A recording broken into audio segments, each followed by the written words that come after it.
에이블레셋의 유광희 대표님과 함께합니다. 대표님, 안녕하십니까? 네, 안녕하세요. 네, 반갑습니다. 본격적인 하반기가 좀 시작이 됐는데요. 첫 번째 이슈부터 바로 들어가 보도록 하겠습니다. 하반기 시작하기 전에 지난 상반기를 좀 정리를 하고 넘어가면 좋을 것 같은데, 지난 상반기를 좀 돌아봤을 때 많은 투자자분들이 힘들었다 이렇게 좀 이야기를 하실 것 같습니다. 실질적으로 6월 한국 증시 성과가 전 세계 주요국 증시 30여 곳 중 최하위인 것으로 드러났는데, 정말 돌아보면 정말 힘든 상반기였습니다만 6월 국내 증시 정리를 하고 넘어가 볼까요? 네, 말씀하신 것처럼 7월 첫 주이기 때문에 6월 우리나라 증시를 좀 정리해 보고 가면 좋을 것 같은데요. 6월에 코스피가 13.2% 하락을 했습니다. 이 수치는 2018년 10월에 13.4%를 하락한 이후에 거의 한 3년 8개월 만에 월간 최대 낙폭을 기록을 한 건데요. 상반기 기준으로는 2000년대 들어서 가장 큰 낙폭인 또 마이너스 21.7%를 좀 기록을 했습니다. 전쟁으로 인한 물가 상승도 있었고, 금리 인상 영향으로 좀 큰 폭의 하락을 기록을 했는데요. 사반기에도 좀 악재만 있는 상황이기 때문에 7월에도 좀 긍정적인 기대를 갖기는 어려운 상황인 것 같습니다. 특히 글로벌 증시에서 한국 증시 하락폭이 컸는데요. 글로벌 증시 대비 국내 증시 약세를 유발을 했었던 내부적 수급 요인인 유급 요인은 일단 정부의 신용융자 담보비율 유지 면제로 어느 정도 좀 완화될 것으로 기대를 하고 있습니다. 그리고 7월이기 때문에 실적 발표를 좀 관심 있게 봐야 할 것 같습니다. 이렇게 증시가 안 좋을 때는 실적이 좋아야 어느 정도 반등을 할 수가 있는데 안타깝게도 좀 실적 추정치도 하향되고 있기 때문에 좋지는 않은 상황입니다. 여러 악재로 좀 증시가 하락하는 상황에서 실적도 좋지 않게 나온다라고 하면은 과거 2002년이나 2008년과 같은 사례가 나올 수 있어서 좀 걱정이 크지만 만약에 실적이 예상과 달리 좋게 나온다라고 하면은 반등이 나올 수 있는 부분들도 있기 때문에 하반기 그러니까 7월부터는 좀 실적 발표를 꾸준히 체크하면서 대응을 하시는 게 필요할 것 같습니다.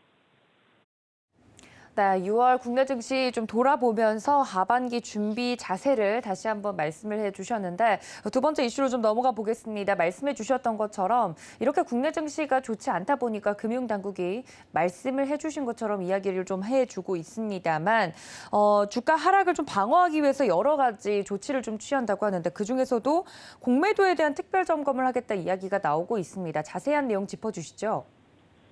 네, 최근에 이제 주식시장이 많이 하락을 하면서 금융위원회를 비롯한 금융당국이 합동 점검 회의를 개최한 이후에 증시 변동성 완화 조치를 좀 발표를 했습니다. 지난주에 설명드렸던 반대매매 관련된 내용이 있었는데요. 자세히 살펴보면은 3개월간 증권사의 신용융자 담보 비율 140% 유지 의무가 면제되는 부분이 좀 있습니다. 이렇게 되면서 증권사는 차주와 시장 상황을 좀 고려를 해서 탄력적으로 담보 유지 비율을 결정할 수 있게 되었다고 생각을 하시면 될 것 같은데요. 참고로 증시 급락에 따른 반대 매매가 좀 급등을 하면서 6월 반대 매매 금액은 약 4,100억 정도로 1월 달에 4,100억 이후 다시 4,000억대를 기록을 했는데요. 하지만 좀 아쉽게도 개인 투자자분들이 기대를 했던 공매도 금지 관련한 내용은 없었습니다. 공매도를 좀 먼저 금지한 사례를 살펴보게 되면은 글로벌 금융위기 때가 있었고요. 그리고 유럽 재정위기도 있었고, 마지막으로 코로나 사태, 최근이었죠. 2020년 3월부터 2021년 5월까지 전면적으로 공매도를 금지한 적이 있었습니다. 현재는 코스피 200 그리고 코스닥 150에 편입된 종목에 한해서만 공매도가 허용되고 있는데요. 최근에 공매도로 인한 특이한 현상도 좀 발생을 하고 있습니다. 보통 저희가 코스피 200에 편입이 되면 호재로 인식하는 경우가 좀 많은데요. 이유는 글로벌 패시브 자금이 좀 유입이 되면서 수급이 개선되는 효과를 누릴 수도 있고 이런 부분들 때문에 보통 지수에 편입되기 전부터 정기 변경일까지 상승하는 경우들이 좀 많습니다. 그리고 정기 변경일 이후에도 공매도로부터 영향을 받지 않은 경우가 좀 많았었는데요. 그런데 일진 하이솔루스의 경우를 좀 살펴보게 되면은 지난달 10일에 코스피 200 지수 편입과 동시에 공매도 비중이 무려 54.93%를 차지를 하면서 코스피 상장사 중 가장 높은 공매도 비율을 좀 보였었습니다. 그러면서 지금까지도 좀 부진한 모습을 보이고 있는데요. 물론 뭐 전반적인 시장 흐름이 좀 안 좋았기 때문에 하락한 영향도 있겠지만 공매도로 인한 영향도 좀 무시할 수는 없을 것 같습니다. 그리고 코스닥에서는 카카오 게임즈가 우마 무스베라는 게임이 지금 좋은 기록을 내고 있는데도 불구하고 공매도의 영향으로 하락폭이 컸다는 보고서가 나온 적이 있었습니다. 참고로 4일 기준 코스닥 종목 중에서 공매도 거래량을 보게 되면 1위가 카카오 게임즈, 2위가 시젠, 그리고 3위가 셀트리온 헬스케어, 4위가 HLB, 5위가 에코 프로비엠, 좀 공매도 비율 중에 높은 종목들인데요.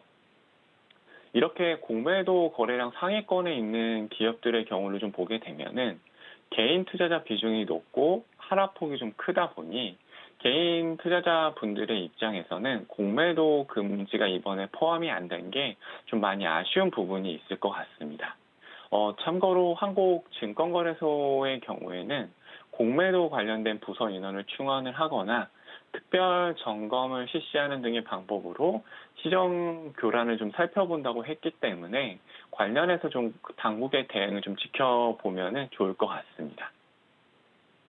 네, 금융당국의 조치와 관련돼서 투자자분들이 짚어볼 포인트 이야기를 해드렸습니다. 정말 이렇게라도 해서 국내 증시가 좀 상승세를 이어가면 좋겠다는 생각이 드는데요. 관련돼서 다음 질문으로 좀 넘어가 보도록 하겠습니다. 최근 하나의 유행처럼 되어버린 것 같은데 이 무상증자와 관련된 이야기입니다. 시장에서 상승 모멘텀이 없다 보니까 종목들이 이 무상증자 이슈로 권리락 효과를 좀 보면서 착시 효과 때문에 주가가 상승하는 것을 좀 보면서 무상증자라는 말만 붙으면 주가가 좀 상승한다 이야기들이 나오고 있습니다만 꼭 그런 건 아니지 않습니까, 대표님? 좀 자세하게 짚어주시죠. 네, 맞습니다. 최근에 주식시장에서 가장 핫한 단어 두 가지를 좀 뽑으라고 하면은 공매도와 무상증자일 것 같은데요.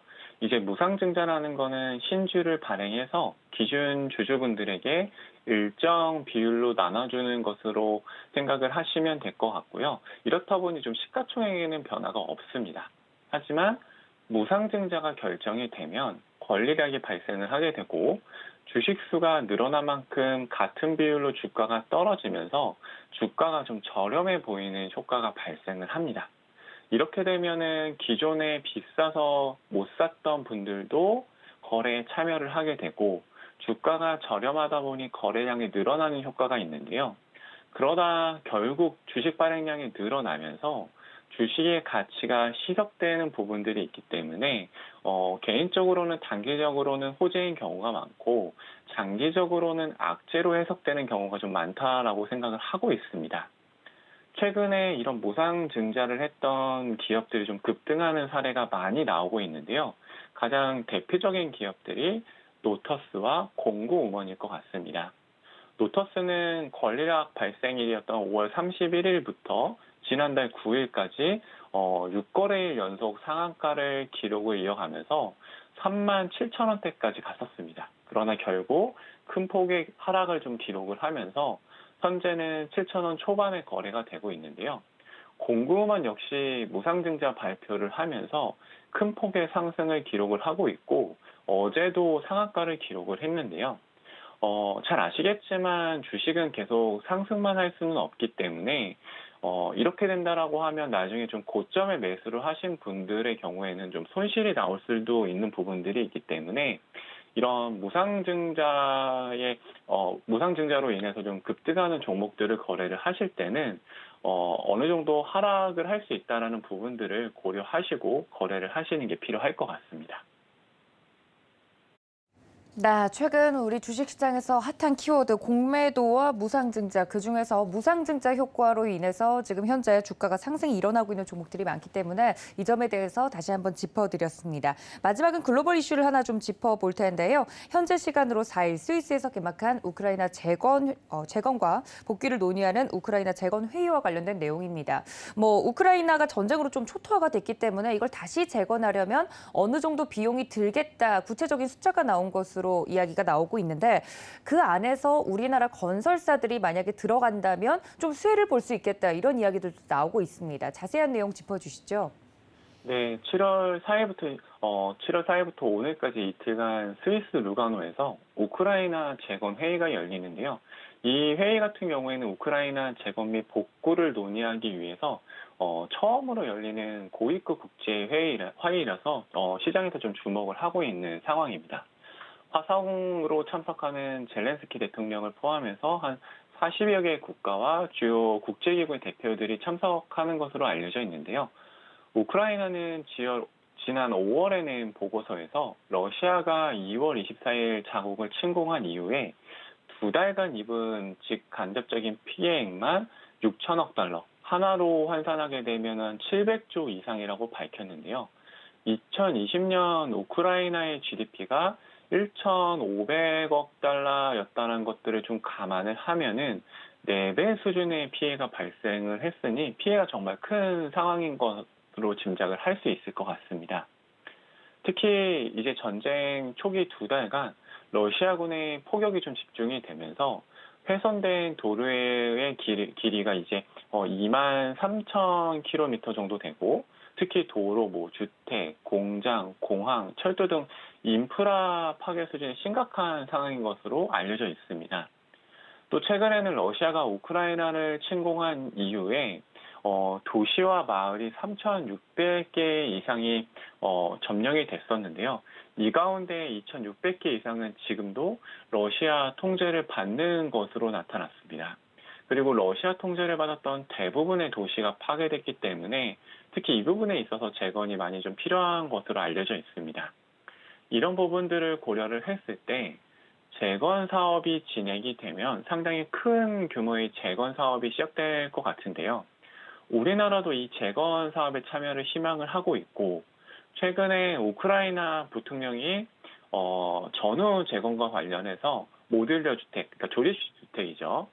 모듈러 주택 건설에 대한 직접적인 도움을 요청했다는 뉴스들도 나왔기 때문에 복구 작업이 시작이 된다라고 하면은 국내 관련주들이 한 번 더 변동성이 커질 수도 있을 것 같습니다.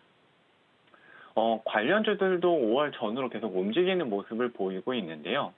참고로 동일 고무 벨트 같은 경우에는 미국 1위 중장비 업체인 캐터필러사의 1,500억 규모의 공급 계약을 체결해 내년 10월까지 납품할 예정이라는 소식이 좀 전해졌고 미국 기업들이 우크라이나 재건을 위해서 움직이겠다는 뉴스가 전해지면서 7월 1일 상한가를 기록을 하기도 했습니다. 그런데 이런 복구를 좀 진행을 하려면은 지뢰 제거 등 안전 확보 작업이 먼저 진행돼야 하는 부분들이 있기 때문에 전쟁이 끝나도 바로 진행하기는 좀 어려운 부분들이 있을 것 같습니다. 무엇보다도 관련주들이 이미 5월 전후로 큰 폭의 상승을 기록을 했고 몇몇 기업을 제외하고는 가시적인 성과들이 아직 나온 게 아니기 때문에 재건주 거래를 하실 때는 이런 부분들을 좀 고려를 해서 참가를 하시는 게 필요할 것 같습니다.